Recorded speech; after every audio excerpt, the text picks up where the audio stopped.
नमस्कार दोस्तों, मेरा नाम है विमल सिंह। बालाजी स्टडी अड्डा में आपका स्वागत है। जूनियर सुपर टेट के जो पहला पेपर है सभी के लिए कॉमन पेपर, उसी के अंतर्गत जो आपका रीजनिंग पोर्शन है, लास्ट में देखिए ये सभी टॉपिक दे रखे हैं।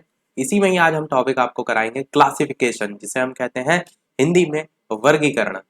तो वर्गीकरण के अलग अलग आधार होते हैं, पहले उनको हम समझेंगे और इस पर बेस्ड क्वेश्चन जो है हम फिर बाद में जो है नेक्स्ट डे जो है वो कराएंगे।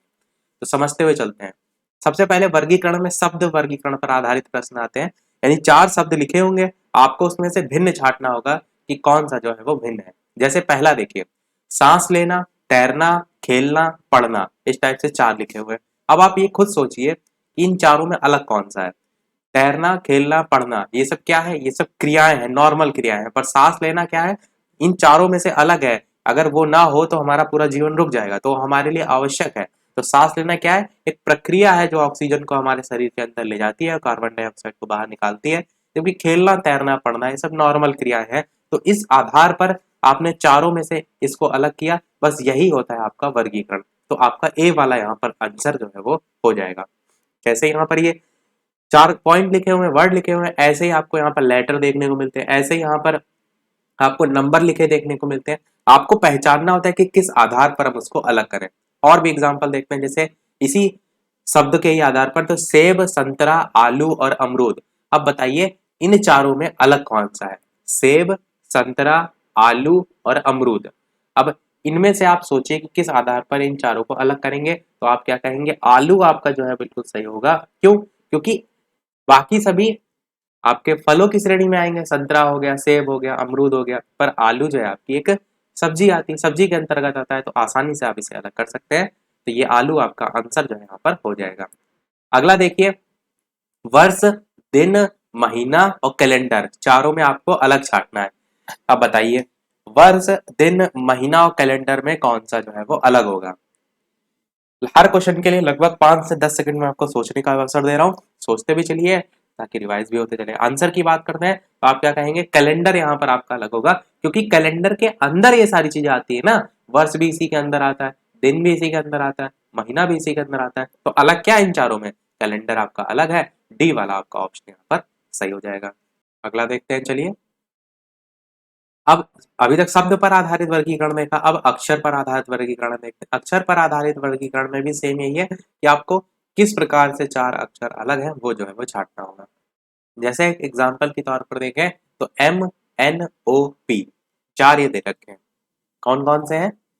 MNOP। अब इनमें किस आधार पर आप छाटेंगे? तो आपके दिमाग में होना चाहिए कि सबसे पहले हम ये देख लें कि स्वर या व्यंजन के आधार पर तो वर्गीकरण नहीं है। तो देखिए पहला हमारा टाइप ही यही है, स्वर या व्यंजनों पर आधारित। तो MNOP में स्वर क्या है? A E I O U। ओ आपका जो है वो है।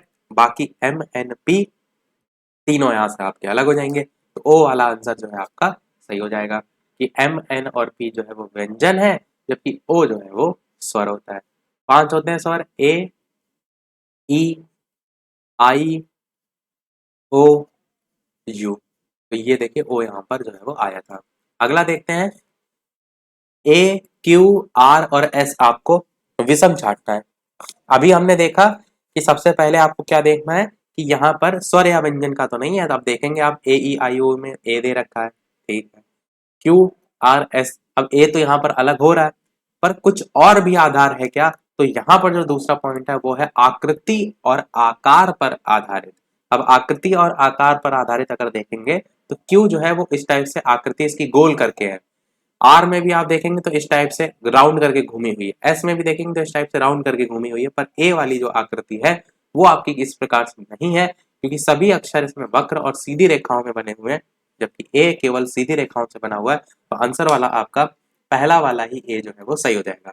अगर आपके दिमाग में नहीं भी आता आकृति और आकार पर आधारित, तो आप पहला वाला भी यहाँ पर आधार लगाते जो स्वर या व्यंजन पर आधारित था, तब भी आपका ए वाला ही सही होता।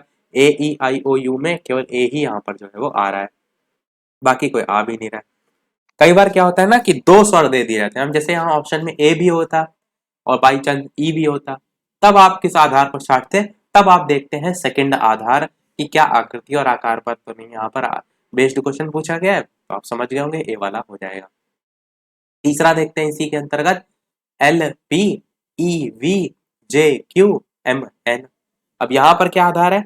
यहाँ पर आप ए ई आई ओ वाला सबसे पहले चेक करेंगे, फिर जो अक्षरों की आकृति है उनके आधार पर चेक करेंगे, और तीसरा आधार हो जाएगा अक्षरों के विपरीत क्रम पर आधारित। तो अब एक साथ दो लिखे हुए हैं, तो आपको क्या देखना है, क्या एक दूसरे के अपोजिट तो नहीं दे रखे हैं। अब उसमें देख लेंगे नीचे, तो आप यहाँ पर देखिए सभी अपोजिट लिखे हुए हैं। ए का अपोजिट जेड होता है, बी का वाई होता है, सी का एक्स होता है, डी का डब्ल्यू होता है, ई का बी होता है, ऐसे करके पूरे होते हैं। अब यहाँ पर देखिए, तो जो एल और पी है ये आपके अपोजिट है नहीं, क्योंकि एल का अपोजिट तो ओ होता है। एक ट्रिक याद कर लीजिए, लव, LOVE स्पेलिंग होती है, तो एल का अपोजिट ओ होता है और वी का अपोजिट जो है वो ई होता है। दो देखिए यहां से अपोजिट आपको याद आ जाएंगे, LO ये, और VE देखिए कहाँ है, तो ये आपका PQRSTU, ये जो है वो VE दे रखा है। तो देखिए लव स्पेलिंग से आपको दो अपोजिट याद हो जाएंगे। और यहाँ पर आपको अलग छांटना था, तो LP वाला आंसर होगा, क्योंकि L जो है P का अपोजिट नहीं है। बाकी चेक कर लीजिए, तो E का V अपोजिट है, वो तो हमने यहीं पर आपको बता दिया। J जो है Q का अपोजिट है, ये भी देख लीजिए यहाँ पर है। M जो है वो N का अपोजिट है, ये भी आपका सही है। इस टाइप से आप जो है वो याद रख सकते हैं। और भी इसकी ट्रिक होती है, वो भी एक मैं बता देता हूँ, और वो ट्रिक होती है सर्ट जी, SHIRTJ, ये जो है इसकी ट्रिक होती है। जे नहीं जी, सर्ट जी करके। अब इसमें स्पेलिंग जो SH है ना, तो S का अपोजिट क्या हो जाएगा, H हो जाएगा। नीचे देखते भी चलिए, देखिए S का अपोजिट H लिखा हुआ है, बिल्कुल लिखा हुआ है। इसी प्रकार I का अपोजिट R होगा, I का अपोजिट देखिए R लिखा हुआ है, बिल्कुल लिखा हुआ है। इसी प्रकार T जो है उसका अपोजिट जो है वो G होगा, तो ये भी देख लीजिए, T जो है इसका अपोजिट G दे रखा है। तो सर्ट G से आप जो है इस प्रकार से याद रख सकते हैं। और भी इसकी बहुत सी ट्रिक होती हैं, जैसे K का P से याद करना है तो कमला पसंद एक ट्रिक होती है, ऐसे ही लव वाली मैंने आपको बताई। इसी प्रकार JQ से जैकलीन करके याद कर लेते हैं, तो जैसे भी आपको आसान पड़े। अगला देखते हैं। अब यहाँ पर नेक्स्ट आधार क्या है, BOT CPA REB QUD करके लिखा हुआ है। अब आपको अक्षरों के समूह पर आधारित यहाँ पर विषम जो है वो छांटना है। समूह पर आधारित कहने का मतलब है, जैसे यहाँ नीचे देखिए लिखा हुआ है AEIO और U 5 स्वर होते हैं। अब BOT में बीच में जो लिखा हुआ है वो आपका स्वर है, AEIOU बीच में स्वर लिखा हुआ है। CPA में नहीं लिखा हुआ है। REB में E देखिए जो बीच में लिखा हुआ है वह स्वर है, बिल्कुल है। QUD में U बीच में जो लिखा हुआ स्वर है, AEIOU इसमें भी है। तो बी वाले में नहीं है, तो आंसर आपका बी वाला जो है वो सही हो जाएगा। तो इस प्रकार से भी एक आधार होता है कि अगर 3 लेटर लिखे हैं, 2 लेटर लिखे हैं, 4 5 लिखे हैं, तो आपको उनमें देखना होगा कि एक ग्रुप अलग होगा बाकी 3 से, तो उस आधार पर आप यहाँ से आंसर तक पहुंच सकते हैं। ये आप कर ले जाएंगे। अब देखते हैं संख्या का वर्गीकरण। अभी तक हमने देखा सबसे पहला अक्षरों पर आधारित, फिर ये जो लेटर देखे इन पर आधारित, अब संख्या पर आधारित। संख्या पर आधारित के लिए सबसे पहला आधार होता है सम या विषम आधार। चेक करिए, ये पता आपको क्यों होना चाहिए, जैसे कोई क्वेश्चन आता है ना, तो आप चेक क्या करेंगे, कैसे उसमें एक एक करके सारी चीजें चेक करेंगे, इसलिए आपको पता होना चाहिए हमें क्या देखना है। तो पहले चार, जैसे ऑप्शन में यहाँ 43 लिखा है, 53 लिखा है, 81 लिखा है, 66 लिखा है। अब आप जानते हैं कि 43 भी एक विषम संख्या है, 53 भी एक विषम संख्या है, 81 भी एक विषम संख्या है, पर 66 एक सम संख्या है। बस यही आपका जो है वो आंसर जो है वो हो जाएगा। तो यही आपसे यहाँ पर पूछा गया था कि इसमें से अलग कौन सा है, वो छाटिए, तो 66 आपका हो जाएगा। अब ये अगर बाई चांस इस टाइप से ना हो, 25 9 16 18 लिखा है, अब इसमें क्या आप छाटेंगे, तो सबसे पहले तो आप सम विषम ही छाटेंगे। पर यहाँ पर अगर आप देखिए तो 16 भी सम संख्या है, 18 भी सम संख्या, आप दो सम संख्या है, दो तो उत्तर होंगे नहीं। तो आप नेक्स्ट एक लेवल पर बढ़िए, वर्गमूल और घनमूल चेक कर लीजिए। तो 25 5 का होता है, 9 3 का होता है, 16 4 का होता है, 18 किसी का नहीं होता है। आंसर आपका 18 हो जाएगा, डी वाला आपका ऑप्शन सही हो जाएगा। समझे आप कि पहले उस आधार पर चेक करिए, दोबारा जो है वो इस आधार पर चेक करिए, एक ना एक आपका हो जाएगा। और वीडियो पसंद आए तो वीडियो को लाइक सभी लोग अवश्य करते रहिएगा, ताकि आपके एक लाइक से मुझे मोटिवेशन मिलता रहे। तो ये हो गया हमारे टाइप। बढ़ते हैं हमारे नेक्स्ट टाइप की तरफ। नेक्स्ट टाइप है भाज्य और अभाज्य संख्याओं पर आधारित। जैसे यहाँ लिखा है ना 19 17 13 12। अब आपने यहाँ पर बाई चांस सम विषम भी चेक कर लिया, नहीं आ रहा है आपने यहाँ पर, उसके बाद सम विषम के बाद जो है वर्गमूल, घनमूल वो भी चेक कर लिया, वो भी नहीं आ रहा है। अब आप एक लेवल आगे बढ़ेंगे, भाज्य और अभाज्य संख्याएं चेक करेंगे, क्या ऐसा तो नहीं कुछ है। तो देखिए 19 हो गया, 17 हो गया, 13 हो गया और 12 हो गया। इसमें जो 12 संख्या है वो आपकी किससे कटती है, वो 2 से भी कटती है, वो 6 से भी कटती है, और 12 तो 12 से कटता ही कटता है। तो कहने का मतलब है जब 2 से कट रही, 6 से कट रही है, तो ये आपकी संख्या कैसी है, ये भाज्य संख्या है। 19 ऐसी संख्या है जो केवल स्वयं से कटती है, एक से कटती है। 17 ऐसी संख्या है जो भी आपकी अभाज्य है, 13 भी ऐसी है। तो 19, 17, 13 अभाज्य संख्याएं हैं और 12 आपकी एक अभाज्य संख्या या सम संख्या है, इसलिए 12 आपका यहाँ पर अलग हो जाएगा और यही जो है वो आंसर हो जाएगा। समझ गए आप। अगला देखते हैं, अंकों के योग पर आधारित। अब बाई चांस आपने सम विषम भी चेक कर लिया, नहीं उत्तर आ रहा। आपने भाज्य अभाज्य भी चेक कर लिया, नहीं उत्तर आ रहा। आपने ये भी देख लिया कि वो संख्या किसी का वर्गमूल घनमूल रहा, वो भी सब चेक कर लिया। अब आप एक लेवल आगे बढ़ेंगे, संख्याएं जो है उनको आपस में जोड़ के देखेंगे। जैसे यहाँ पर लिखा है 272, 210, 240, 304। अब आप क्या करेंगे, इन संख्याओं को आपस में जोड़ लीजिए।